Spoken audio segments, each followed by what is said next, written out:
Et il arriva que lorsque l'Éternel fit monter Élie aux cieux dans un tourbillon, Élie et Élisée partirent de Gilgal. Et Élie dit à Élisée, reste ici, je te prie, car l'Éternel m'envoie jusqu'à Bethel. Et Élisée dit, l'Éternel est vivant, et ton âme est vivante, que je ne te laisserai point. Et ils descendirent à Bethel, 2 Rois 1-2. Dieu allait faire monter Élie au ciel dans un tourbillon. Verset 11. Il a plusieurs moyens de faire monter les siens. C'est parfois pour ainsi dire dans un tourbillon, tandis que d'autres fois, les croyants sont visiblement simplement endormis. Jean 11:11.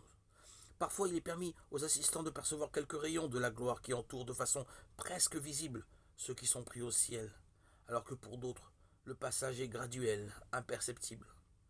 Mais qu'importe, pourvu que nous arrivions au ciel, assurément. De la même manière que Dieu a appelé de façon différente chacun des siens pour être sauvé, il a aussi diverses façons de les reprendre auprès de lui dans le ciel. À 3 reprises, Élie fit à Élisée la même étrange demande. Reste ici, car l'Éternel m'envoie jusqu'à Bethel. Verset 2. À Jéricho, verset 4. Au Jourdain, verset 6. Mais qu'est-ce que cela signifie? C'est une mise à l'épreuve pour Élisée. Il allait être appelé à un plus grand honneur, mais aussi à des plus grandes responsabilités. Était-il qualifié pour cela? Obéirait-il à l'Éternel? Et ferait-il exactement ce que l'Éternel lui commanderait? Ou bien peut-être obéirait-il au prophète pour sa propre destruction, comme un autre l'avait fait, l'homme de Dieu avec le vieux prophète qui lui mentait, 1 Roi 13.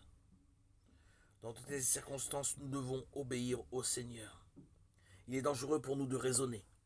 Satan est beaucoup plus intelligent que nous. Nous trouverons vite de bonnes raisons, même les ordres d'un prophète, si nous désirons agir à notre guise et suivre nos propres penchants. On trouve toujours de bonnes raisons pour ne pas faire la volonté du Seigneur et faire ce qui est mal.